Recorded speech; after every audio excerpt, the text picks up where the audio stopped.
तर किन रिसाउनु हुँदैन? तपाईहरु यो प्रेजेन्टेसन हेरेपछि पक्कै अबदेखि रिसाउन चाहिँ कम गर्नुहुन्छ। किन कम गर्नुहुन्छ यो त्यसको लागि यो प्रेजेन्टेसन चाहिँ हेर्नुस्। अत्यन्तै महत्त्वपूर्ण कुराहरू मैले यसमा मेडिकल साइन्टिफिक कुराहरू यसमा मैले इन्क्लुड गरेको छु। हामीलाई धेरैले भन्छन् कि रिस मानिसको स्वभाव हो स्वभाव हो, तर यसलाई नियन्त्रण गर्नु ज्ञान हो र यो नियन्त्रण गर्न जरुरी छ। किन जरुरी छ भने रिसले कुनै प्रब्लमलाई सल्भ गर्दैन, यसले केही बनाउन सक्दैन, तर यसले सबै कुरालाई बिगार्न चाहिँ सक्छ, नष्ट गर्न सक्छ। मेडिकल लिटरेचरहरूलाई अध्ययन गर्दाखेरि मैले के पाएँ भने रिसले हार्ट एट्याक, प्यारालाइसिस भनेको स्ट्रोक, मुटुको चालको गडबडी जस्ता समस्याहरू यसले निम्त्याउँछ। यसको बारेमा केही अध्ययनहरू पनि भएको छ र अध्ययनहरूले के देखाउँछ भने यो एउटा एरिक स्टडीमा 13,000 जति मिडल एज्ड मानिसहरूमा गरिएको अध्ययनले के देखायो भने रिसले 2 देखि 3 गुणा हार्ट एट्याकको जोखिम चाहिँ वा प्यारालाइसिसको जोखिम चाहिँ बढायो। यसबाट के देखिन्छ भने 2.4% हार्ट एट्याकका बिरामीहरूमा रिसको कारणले हार्ट एट्याक ट्रिगर भएको पाइयो, तर बढी रिसाहा व्यक्तिहरूमा यो कुरा चाहिँ बढी देखिएको। मैले एउटा स्टडी फाइन्ड आउट गरेँ जुन युरोपियन हार्ट जर्नलमा प्रकाशित भएको थियो। यो स्टडीमा के देखिएछ भने एङ्गरले, रिसले हार्ट एट्याक र हार्ट एट्याकको जोखिम कति बढाउँदो रहेछ भनेर यसमा उनीहरूले अध्ययन गरेको छ। 2006 देखि 2012 सम्म अस्ट्रेलियामा एउटा हार्ट एट्याकको उपचार गर्ने संस्थामा यसको चाहिँ अध्ययन गरिएको थियो। यसमा चाहिँ 687 वटा हार्ट एट्याक शङ्का गरिएको बिरामीहरू, जसमा 313 वटा कन्फर्म बिरामीहरूको हार्ट एट्याकको बिरामीहरूको अध्ययन के गरियो भने हार्ट एट्याक हुनुभन्दा 48 घण्टा अगाडि उसको व्यवहारमा कुनै त्यस्तो एङ्गर, रिसाउने घटना भएको थियो कि थिएन, त्यो कुरालाई राम्ररी विभिन्न क्वेसनहरू सोधेर र त्यसलाई अध्ययन गरियो। क्वेसनरहरू दिएर बिरामीहरूबाट अध्ययन गर्दाखेरि के देखियो भने उनीहरूले अध्ययनको एउटा स्केल बनाएको रहेछ 1 देखि 7। 1 भनेको एकदमै शान्त अवस्था हो भने 7 भनेको एकदम रिसाएको अवस्था। हामी रिसले जोरले जब बोल्छौँ त्यसलाई चौथो स्टेजमा क्लासिफाई गरिएको छ र जब कोही व्यक्ति रिसले उसको हातहरू काम्ने अलिकति फिजिकल सिम्पटम्स आयो भने 5, 6, 7 मा त्यसो आउँछ। अर्थात् अलिअलि तपाईँको शरीरमा केही लक्षणहरू आउन थाल्यो रिसको कारणले भनेको तपाईँ उच्च जोखिममा पर्नुभयो। त्यो अध्ययनमा यसरी चाहिँ इन्क्लुड गरेको रहेछ र उनीहरूले के देखाए भने यदि रिसको कारणले हार्ट एट्याक 2 घण्टा भित्र हार्ट एट्याक भएको व्यक्तिहरूको संख्या चाहिँ एकदम धेरै रहेछ। 2 घण्टा भित्र यो कति देखियो भने लगभग चाहिँ यसले चाहिँ रिसले 2% बढी जोखिम चाहिँ गरेको भेटियो। यसमा चाहिँ इन्ट्रेस्टिङ कुरा के रहेछ भने त्यो व्यक्तिहरूलाई, हार्ट एट्याकका व्यक्तिहरूलाई जब अध्ययन गरियो उनीहरूले परिवारको सदस्यसँग आर्गुमेन्ट्स भएर हार्ट एट्याक भएका चाहिँ 29% केसहरू थिए। आर्गुमेन्ट अरू व्यक्तिहरूसँग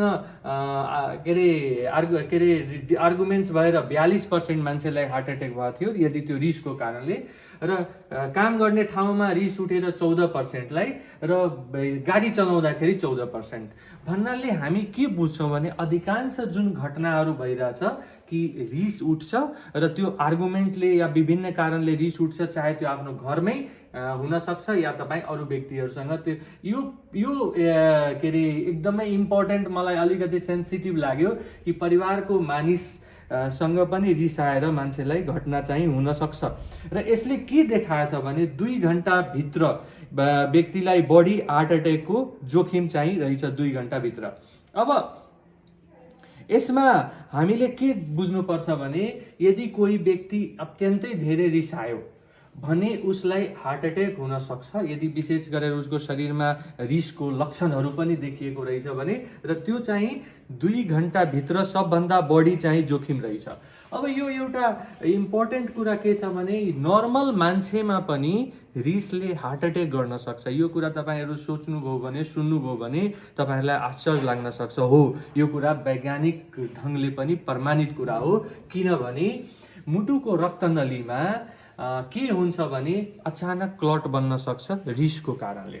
त्यो कसरी हुन्छ किनभने नर्मल मान्छेमा पनि अलिअलि ब्लकेज हुन्छ यो अलि वयस्कको कुरा गर्दाखेरि र रिसको कारणले जब अचानक तपाईँको हार्ट रेट बढ्छ तपाईँको ब्लड प्रेसर बढ्छ नसाहरू खुम्चिन थाल्छ त्यसपछि कोलेस्ट्रोलको मात्रा बढ्ने त्यसपछि त्यसले गर्दा के गर्छ भने त्यो क्लटिङको सम्भावना चाहिँ अचानक चाहिँ बढ्दो रहेछ र रिसले गर्दा थ्रोम्बोसिसको रिस्क भनेको ब्लड क्लट हुने रिस्क पनि किनभने यो ब्लड क्लटिङ फ्याक्टर्सहरू अचानक शरीरमा तपाईँको बढ्न थाल्छ अर्थात् रिसले सबै मेकानिजमहरू हामीले यदि मेडिकली कार्डियोलोजी पोइन्ट अफ भ्यूले हेर्दाखेरि हार्ट एट्याकलाई प्रोन गर्नको लागि हामीलाई यो गरेको जस्तो बुझिन्छ किनभने एङ्गरले तपाईँको ब्लड प्रेसर बढाउँछ सिस्टोलिक डायस्टोलिक दुइटै एलडिएल एचडिएल रेसियो अर्थात् ब्याड कोलेस्ट्रोल र ट्राइग्लिसराइडको लेभल बढाउँछ अनि ब्लकेजको प्रोसेस एथ्रोस्क्लोसिस हामी भन्छौँ त्यसको प्रोसेसलाई यसले बढाउँछ रक्तनलीको भित्ताहरू इन्डोथेलियम र मुटुको मांसपेशीलाई यसले ड्यामेज गर्छ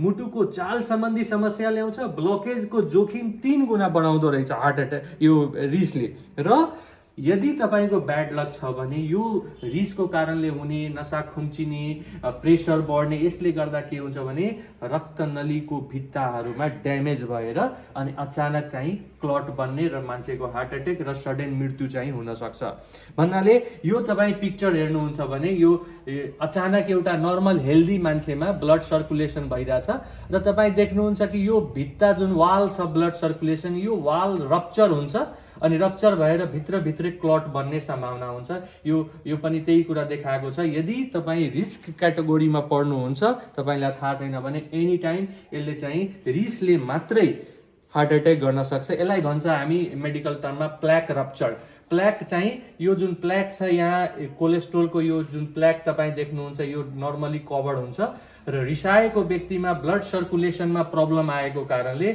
यहाँ रप्चर भएर अनि यहाँबाट भएको मेटेरियलहरू बाहिर आएर अनि यो रक्तनलीको जुन ल्युमेन छ त्यो बाटो छ रगत बग्ने त्यो चाहिँ क्लट आएर बन्द हुन्छ यसलाई चाहिँ प्ल्याक रप्चर हामी भन्छौँ प्राय नर्मल मान्छेहरूमा कम उमेरका मान्छेमा प्ल्याक रप्चर भएर मान्छेलाई हार्ट एट्याक हुन्छ अब यहाँ के देखिन्छ भने angry people are at higher risk 9 times higher risk एउटा यो नर्मल मान्छेको भन्दा अनि स्ट्रोकको 14 टाइम्ससम्म रिस्क हुन सक्छ भनेर कुनै कुनै ठाउँमा यो पनि कोट गरिएको छ तर यो भन्दैमा अलिअलि रिसाए नि हार्ट एट्याक हुन्छ भने होइन यो भनेको जब तपाईँ टु फ्रिक्वेन्ट धेरै चाँडो रिसाउन थाल्नुहुन्छ टु इन्टेन्स भनेको एकदमै जोडले रिसाउनुहुन्छ र रिसाएको कुरा तपाईँ टु लङ धेरै बेरसम्म रिसाउनुहुन्छ र यसले चाहिँ तपाईँलाई अलि एग्रेसन भित्र चाहिँ तपाईँलाई अप्ठ्यारो अवस्था यदि सिर्जना गर्नुहुन्छ धेरै रिसाएर अनि विशेष गरेर वर्क र रिलेसनसिपमा यसले चाहिँ प्रब्लम ल्याउँछ केही मेडिसिनहरू हुन्छ जुन हामी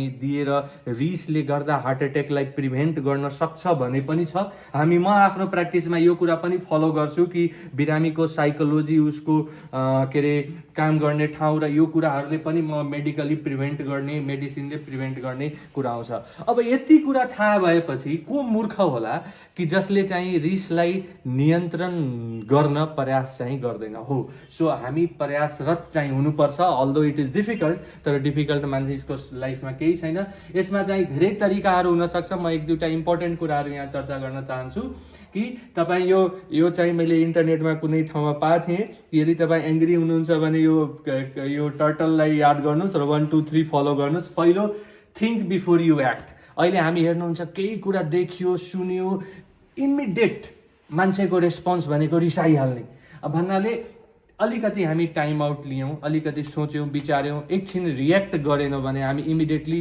थाहा पाउँछौँ कि किन चाहिँ त्यो व्यक्तिले यस्तो किन बोल्यो किन गर्यो अनि हाम्रो रिस चाहिँ कम भइहाल्छ सो फर्स्ट हामीभित्र यो एउटा क्यारेक्टर डेभलप गर्नुपर्छ कि हामी कुनै नराम्रो परिस्थिति आउने बित्तिकै रियाक्ट चाहिँ नगरिहालौँ एकछिनको लागि आफूलाई ब्रेक लगाएर यो सेलभित्र छिरौँ अलिकति हामी अलिकति टाइम लिउँ भनेर दोस्रो कुरा चाहिँ रिल्याक्स हुन खोज्ने रिल्याक्सलाई हामी डिप ब्रिदिङका मेथडहरू हुन्छ कि लामो सास फेरेर एकछिन तपाईँ अलि आफूलाई रिल्याक्स गर्न थाल्नुहोस् डिप ब्रिदिङ पार्टिकुलरली लिँदाखेरि एकदमै लामो सास लिने जुन फोक्सोमा पुरै राम्ररी हावा भरियोस् एकछिन होल्ड गर्ने अनि त्यसपछि ब्रिथ आउट गर्ने नाक भएर यसले गर्दा हामीले के गर्न सक्छ यो प्र्याक्टिस हो यसले चाहिँ हामीलाई रिल्याक्सेसन दिन्छ र हामी एङ्गरबाट भएको कुराहरूलाई हामीले न्युट्रलाइज गर्न सक्छौँ। तेस्रो चाहिँ वाकवे कुनै पनि झै झगडामा या कुनै पनि यो डिस्कसनमा पर्नुभन्दा त्यहाँबाट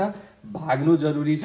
भाग्नु किन जरुरी छ भने हार्ट एट्याकबाट बच्नु छ, त्यसैले त्यो रिसको इन्भाइरोमेन्टबाट आफूलाई त्यहाँबाट निकाल्नु जरुरी छ। So the more I learn to take care of my anger the more powerful I become. के थियो भने मैले भनेको थिएँ आज एउटा पोस्टमा कि रिसाउनु भनेको यदि स्वभाव हो भने, हाम्रो मानिसको स्वभाव हो भने रिसलाई म्यानेज गर्न सक्नु, कन्ट्रोल गर्न सक्नु यो बुद्धिमानी हो। र यदि यो बुद्धिमानी हामीले प्रस्तुत गरेनौँ, त्यो पनि आफ्नो जीवनको लागि गरेनौँ भने अब बुद्धिमान कसरी भन्ने त? त्यसको डिफिनिसन के हो तपाईँ भनिराख्नु परेन। र यसमा चाहिँ एङ्गर म्यानेजमेन्टमा हामीले जुन ब्लेम गर्ने, हामीले अरूलाई ब्लेम गर्ने र आफूलाई पनि ब्लेम गर्ने जुन कुराहरू हुन्छ त्यसले चाहिँ रोक्नुपर्छ। प्रायः हामी के देख्छौँ भने परिस्थितिको कारणले हामीलाई रिस उठ्छ। जुन परिस्थिति हाम्रो हातमा छैन, हामी अरूलाई कन्ट्रोल गर्न सक्दैनौँ र त्यसको कारणले हामीलाई रिस उठ्छ। अब अरूलाई कन्ट्रोल चेन्ज गर्न, सिचुएसनलाई चेन्ज गर्न सकिँदैन भने आफ्नो स्वभावमा, आफ्नो बुझाइमा, यदि हाम्रो आफ्नो पर्सेप्सनमा यदि हामीले चेन्ज गर्यौँ भने अनि हामीले रिसलाई कन्ट्रोल गर्न सक्छौँ। सो संक्षिप्तमा यदि भन्दाखेरि anger can kill a normal person. एउटा स्वस्थ देखिने व्यक्तिलाई पनि रिसले ज्यान लिन सक्छ, मृत्युसम्म पुर्याउन सक्छ। So prepare yourself to become anger resistant भन्नुहोस् कि तपाईँलाई एङ्गर रिसै नउठोस्। त्यसपछि अर्को create an anger free surrounding, अर्थात् तपाईँ यस्तो सराउन्डिङ क्रिएट गर्नुहोस् आफ्नो वरिपरि, आफ्नो सङ्गत, इभन सोसियल मिडियामा कि तपाईँले रिसको वातावरण नै क्रिएट नहोस्, होइन? तर यहाँ त रिस बढाउने मान्छेहरूको सङ्ख्या बढी छ।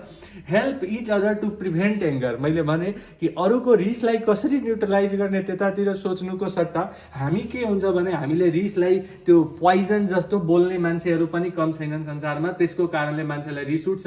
But we have to think कि यो रिसले त मलाई हानि गर्ने हो भने मैले आफूलाई चाहिँ सुरक्षित बनाउन मेरो जिम्मेवारी। अर्को मान्छेले जति आक्रमण गरे पनि मैले चाहिँ आफूलाई प्रोटेक्ट गर्छु। अनि यसको चाहिँ सुरुवात फ्यामिलीबाट हुनुपर्छ। इट्स भेरी इम्पोर्टेन्ट, किनभने यो फ्यामिलीमा आर्गुमेन्टको कारणले पनि मानिसलाई यो हार्टको प्रब्लम भएको मैले जुन भने, र मैले एउटा आफैले हार्ट एट्याकको पेसेन्ट जो हार्ट एट्याक भएको एन्जियोप्लास्टी मैले गरेको, श्रीमतीसँग डिस्कसन परेर अनि पुरुषलाई हार्ट एट्याक भएको केस मैले आफै चाहिँ डिल गरेको हो। यसको मतलब श्रीमतीको दोष होइन कि पुरुषले पनि रिस उठाएर पत्नीलाई अप्ठ्यारो हुन सक्छ। सो दुवैतर्फबाट यो हेर्नुपर्छ कि रिस उठाउने, क्रिएट गर्ने वातावरण गर्नु भएन। यदि तपाईँ गर्नुहुन्छ भने त्यसलाई म्यानेज पनि गर्न सक्नु पर्यो। यो लाइन मलाई एकदम मनपर्छ। Holding on to anger is like grasping a hot coal with the intent of throwing it at someone else. You are the one who gets burned. भन्नाले तपाईँ यो बलिराखेको कोइलालाई तपाईँले समातेर अरूतिर फाल्न खोज्नुहुन्छ भने पहिला त आफ्नो हात पोल्छ। अर्थात् एङ्गर तपाईँ अरूतिर प्रस्तुत गर्नुहुन्छ भने पहिला त्यो एङ्गरले तपाईँलाई ड्यामेज गरिसक्छ, त्यसपछि मात्रै तपाईँले अरूलाई फाल्ने हो। सो यस्तो चाहिँ लस हुने काम चाहिँ कोही बुद्धिमान व्यक्तिले गर्नु हुँदैन। एङ्गर म्यानेजमेन्ट मैले आफैले एउटा फर्मुला बनाएको छु। एभोइड सिचुएसन, एबाट एभोइड सिचुएसन एङ्गरको म्यानेजमेन्ट याद गर्नु होला। एनबाट name problem and find solution. हामीले सोल्युसनतिर जान खोज्दैनौँ, हामीले खालि मिस्टेक निकालेर र त्यसमा चाहिँ हामीले आफ्नो क्रिटिसिजम गर्ने, रिस उठाउने होइन। प्रब्लम के रहेछ घरमा, वर्क प्लेसमा, बाटोमा, त्यो प्रब्लमलाई आइडेन्टिफाई गरौँ अनि त्यसको सोल्युसन के हुन सक्छ जसले मलाई रिस उठ्दैन, त्यो सोल्युसन चाहिँ उपाय गरौँ। त्यसपछि जी भनेको दिने, फर्गिभ एन्ड फर्गेट। यसले चाहिँ धेरै हदसम्म मानिसको एङ्गरलाई, यदि हामीले कसैलाई माफ गरिदियौँ भने हाम्रो एङ्गर त्यहीको त्यही हराउन सक्छ। सो अनि त्यसलाई बिर्स्यौँ भने, सो जी forgive, forgive and forget. यी भनेको इन्टरटेनमेन्ट भन्नाले इन्टरटेन गर्ने आफूलाई। यदि कुनै बेला त्यस्तो एङ्गरको इन्भाइरोमेन्ट यदि सराउन्डिङमा भइरहेछ भने आफूभित्र एउटा यस्तो कला हुनुपर्छ कि आफूलाई डाइभर्ट गर्ने, अरू कुरामा इन्टरटेन गर्ने, मेबी म्युजिक हुनसक्छ या अरूसँग केही कुराहरू गर्न, डाइभर्ट गर्न सक्नुपर्छ आफूलाई। त्यसले E for entertainment and R for realize and relax. R realize भनेको हामीले बुझ्न सक्नुपर्छ कि यो एङ्गर भनेको यो यसले चाहिँ भित्रभित्रै तपाईँलाई हानि गरिरहेछ। यो प्रेजेन्टेसन हेर्नुभयो, यसले चाहिँ तपाईँलाई हानि गरिरहेछ, नोक्सान गरिरहेछ, कुनै दिन अचानक दुर्घटना निम्त्याउन सक्छ भने यो एङ्गरलाई तपाईँले चाहिँ बुझ्नुहोस् कि यसलाई चाहिँ यो मेरै हेल्थको लागि हो कि म आफू कम रिसाहा व्यक्ति बन्ने वा रिसाउँदै नरिसाउनु, त्यो चाहिँ सबभन्दा उत्तम हुनसक्छ। सो यति मलाई लाग्छ कि यति कुरा मैले जुन आज यो प्रेजेन्टेसनमा जुन राखेको छु, मैले धेरै मेहनत गरेर यो मैले 3-4 वर्ष पहिला नै यो बनाएको प्रेजेन्टेसन हो र आज मैले एउटा पोस्ट हालेको थिएँ। यसमा धेरै प्रतिक्रियाहरू पनि देखेँ। डाक्टर साहब यो एङ्गरलाई कसरी म्यानेज गर्ने, एकजना दिदी हिजो आएर भन्नुभयो कि डाक्टर साहब मेरो श्रीमान उहाँ धेरै रिसाउनुहुन्छ, मलाई प्लिज सम्झाइदिनुहोस् भनेर। अब यो रिस म्यानेज गर्ने त डाक्टरको काम होइन। म आफू पनि पहिला धेरै रिसाउँथेँ, तर विगतको टाइममा जब मैले यो घटना एउटा घट्यो, त्यो घटना मेरो लागि टर्निङ पोइन्ट थियो। र जब मैले यो कुराहरू जानकारी पाएँ, मैले आफैले अध्ययन गरेर, अनि मलाई के लाग्यो भने होइन यो त डेन्जरस कुरा रहेछ, अनि यो चाहिँ यसबाट चाहिँ बच्नै पर्छ। यो तपाईँ भन्नुहुन्छ मलाई झनक्क रिस उठ्छ भने होइन, इट्स भेरी भेरी ब्याड। यसलाई चाहिँ कन्ट्रोल गर्न सक्नुपर्छ र यो भ्रममा नपर्नुहोस्, यो मानिसको स्वभाव हो, होइन। त्यो रिसाहा स्वभाव बनाउनु भनेको तपाईँलाई नराम्रो रोगहरूको जोखिम बढाउनु हो। सो यसमा चाहिँ कुनै घमण्ड वा गर्वको कुरा छैन कि मानिस भयो भने मानिसलाई रिस उठ्छ, होइन। जनावरलाई रिस उठ्छ र मानिसले त्यो रिस उठेको रिसलाई नियन्त्रण गर्न सक्छ। यही फरक हुनसक्छ एउटा बौद्धिक मानिसमा र एउटा जनावरमा। धन्यवाद। मन पर्यो भने सेयर गर्नु होला यो भिडियो।